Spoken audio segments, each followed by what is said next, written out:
प्यारे दोस्तों नमस्ते। आइए हम सुनते हैं गणेश जी भगवान की एक प्यारी सी कहानी।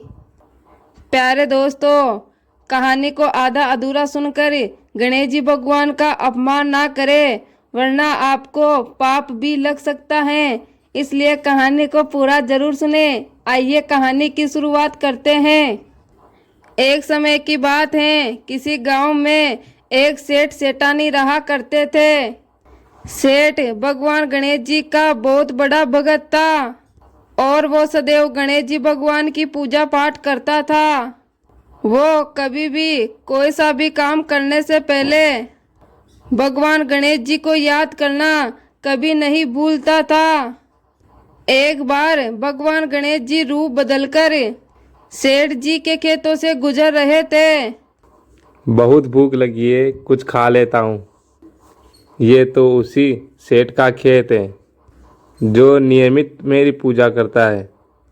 भूख बहुत जोरों की लगी है, कुछ गेहूं के दाने तोड़ के खा लेता हूँ। गणेश जी ने सेठ के खेत से गेहूं के 12 दाना तोड़ लिया और उसे अपने मुंह में खा लिया। फिर उन्होंने सोचा, उफ, मैंने ये कैसी भूल कर दी। मैंने सेठ से बिना पूछे ही उसके खेत से गेहूं के दाने खा लिए। ये तो साक्षात चोरी हुई और इस बात का दंड मुझे भुगतना पड़ेगा। गणेश जी ने एक साधारण लड़के का रूप धारण कर लिया और फिर उस सेठ के पास पहुंचा। नमस्ते सेठ जी, मेरा नाम गणेशा है। मुझे कोई काम मिलेगा? मैं बड़ी दूर से आया हूँ। यदि आप मुझे कोई काम दे दोगे तो आपकी बड़ी ही मेहरबानी होगी। उतने में सेठ बोला, गणेशा, मैं तुझे काम तो दे देता, लेकिन आजकल मेरे काम में बहुत ही घाटा चल रहा है। मैं तुझे तनख्वाह नहीं दे पाऊंगा, लेकिन हाँ, मेरे पास तुझे 2 वक्त की रोटी और रहने के लिए जगह मिल जाएगी। ठीक है सेठ जी, मैं सारा काम कर लूँगा। आप बिल्कुल भी चिंता मत करो। धीरे धीरे सेठ के घर में गणेश जी नौकर के रूप में काम करने लगे। वो घर और दुकान का सारा काम संभाल लेते थे, जिससे सेठ बहुत ही खुश था। एक दिन जब सेठानी सोच से निवृत्त होकर अपने हाथ राख से धो रही थी, तो नौकर बने गणेश जी ने सेठानी को टोका। सेठानी जी, जब तक हम अपने हाथों को मिट्टी से नहीं धो लेते तब तक वो हाथ स्वच्छ नहीं होते हैं। इसलिए आप अपने हाथों को राख की जगह मिट्टी से धोया करो। गणेशा की यह बात सुनकर सेठानी बोली, तू एक नौकर होकर मुझे ये समझाएगा? तेरी इतनी बड़ी हिम्मत कैसे हो गई? रुक तू, अभी मैं तेरी शिकायत सेठ जी से करती हूँ। उतने में सेठानी सेठ जी के पास जाती हैं और सेठ जी से बोलती हैं, सुनो जी, जब मैं सोच से निवृत्त होकर आई और अपने हाथ राख से धोने लगी, तो गणेशा ने मुझसे कहा कि मैं अपने हाथों को मिट्टी से धोया करूं।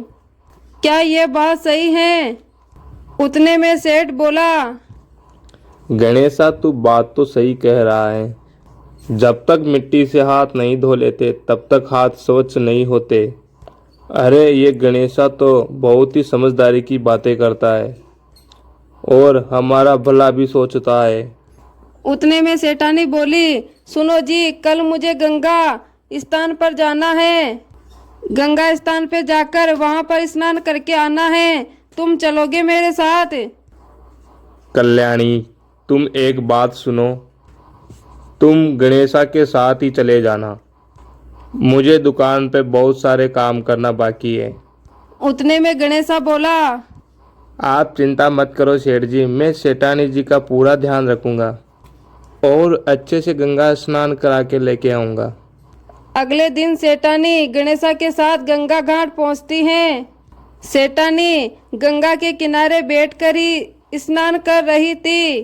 गणेश जी सेठानी के पास गए और सेठानी का हाथ पकड़कर गंगा के बीच में ले गए और गंगा में डुबकी लगाकर वापस किनारे पर ले आया। इस पर सेठानी बहुत ही गुस्सा हुई। उसने गणेशा से कहा, गणेशा, तूने ये क्या किया? मैं किनारे पर बैठकर ही स्नान करना चाहती थी, मुझे डुबकी नहीं लगानी थी। उतने में गणेशा बोला, सेठानी जी, जब तक गंगा स्नान में डुबकी नहीं लगाया जाता तब तक मोक्ष की प्राप्ति नहीं होती। गंगा स्नान तो डुबकी लगाकर ही पूर्ण होता है। गणेशा की यह बात सुनकर सेठानी बोली, मुझे ज्यादा समझाने की जरूरत नहीं है गणेशा। सेठानी घर जाकर सेठ जी को सारी बातें बताती हैं। अरे गणेशा, तुमने ऐसा क्यों किया? उतने में गणेशा बोला, सेठ जी, आप ही बताइए, जब तक गंगा में स्नान करके डुबकी नहीं लगाया जाता तब तक गंगा में स्नान पूर्ण नहीं होता है। मैं सही तो कह रहा हूँ ना। अब किनारे पे बैठ के स्नान करने का क्या फायदा? गणेशा की बात सुनकर सेठ जी बोला, अरे सेठानी, ये गणेशा तो बहुत ही बुद्धिमानी की बातें करता है और हमारे बारे में कितना अच्छा अच्छा सोचता है। गणेशा इसी तरह सेठ के सारे काम करने लगा था। गणेशा के आ जाने से अब सेठ का व्यापार भी बहुत अच्छा चलने लगा था। एक दिन सेठ ने घर में पूजा का आयोजन किया और सेठानी को बुलाने के लिए गणेशा से कहा, अरे गणेशा, जाओ जरा सेठानी जी को बुला के लेके आओ। पूजा पाठ का समय हो रहा है। पूजा पाठ खत्म करके हमें मंदिर भी निकलना है। उतने में गणेशा बोला, ठीक है सेठ जी, मैं अभी जाके सेठानी जी को बुला के लेके आता हूँ। गणेशा सेठानी को बुलाने चला जाता है। सेठानी को देखकर गणेशा बोला, अरे सेठानी जी, आपने ये काली वाली साड़ी क्यों पहन रखी है? आप पूजा में काली साड़ी ना पहन के लाल साड़ी पहन लो। पूजा में लाल रंग शुभ माना जाता है। सेठानी गुस्से में बोलती है, मैं काली साड़ी ही पहनूंगी। अब मैं कपड़े बदल चुकी हूँ, अब मैं दोबारा तैयार नहीं होंगी। और तुम मुझे इस तरह से उपदेश देने वाले होते कौन हो? मैं अभी सेठ जी के पास जाकर तुम्हारी शिकायत करती हूँ। सेठानी गुस्से गुस्से में सेठ जी के पास जाती हैं और गणेशा की सारी बातें सेठ जी को बताती हैं। ये बातें हमें याद नहीं रहती। गणेशा हमें ठीक ही तो कह रहा है। पूजा पाठ में लाल रंग बहुत ही शुभ माना जाता है। एक काम करो भाग्यवान, तुम लाल रंग की ही साड़ी पहन के आओ। ये गणेशा तो हर वक्त हमारी अच्छाई के बारे में ही तो सोचता है, वरना कौन आजकल किसी की भलाई सोचेगा। ऐसे ही करते करते दिन बीत रहे थे। एक दिन सेठ ने अपने घर में गणेश पूजा का आयोजन किया हुआ था और गणेशा मूर्ति के स्थान पर बैठ जाता है। ये सब देखकर सेठ जी को गुस्सा आ जाता है। अरे गणेशा, ये कहाँ की समझदारी है? मैं तो समझता था कि तुम बहुत ही समझदार हो, बड़ी बड़ी ज्ञान की बातें भी करते हो, और तुम खुद ही अज्ञानी बनकर उस स्थान पे बैठ गए हो जहाँ भगवान गणेश जी की मूर्ति का स्थान है। उतने में गणेशा बोला, अच्छा, फिर तो मैं उसी स्थान पे बैठा हूँ। देखते ही देखते गणेशा भगवान गणेश जी के रूप में आ जाते हैं। अरे प्रभु, आप खुद स्वयं नौकर के रूप में। हमसे बहुत बड़ी भूल हो गई प्रभु। हम तो आपको बिल्कुल ही पहचान नहीं पाए। हमें क्षमा कर दो भगवंत।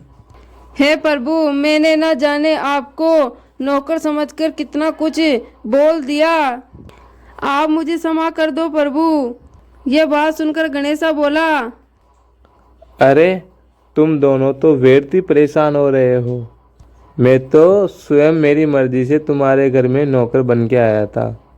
मैंने तुम्हारे खेत से 12 गेहूं के दाने चुरा के खा लिए थे, इसीलिए मैं उस गेहूं के दानों का ऋण चुकाने के लिए स्वयं नौकर बन के तुम्हारे घर पे आया था। मेरा आशीर्वाद सदा तुम दोनों पे रहेगा। तुम्हारे घर में धन दौलत की कभी भी कमी नहीं होगी। इतना कहकर भगवान गणेश जी वहां से अंतर्ध्यान हो जाते हैं। उस दिन के बाद से सेठ सेठानी के घर में खुशियों के भंडार भर जाते हैं। तो प्यारे दोस्तों, ये थी गणेश जी भगवान की एक रोचक कहानी। उम्मीद करती हूँ आपको कहानी पसंद आई होगी। पसंद आई हो तो कहानी को लाइक शेयर कमेंट और अपने दोस्तों के साथ शेयर करें। धन्यवाद।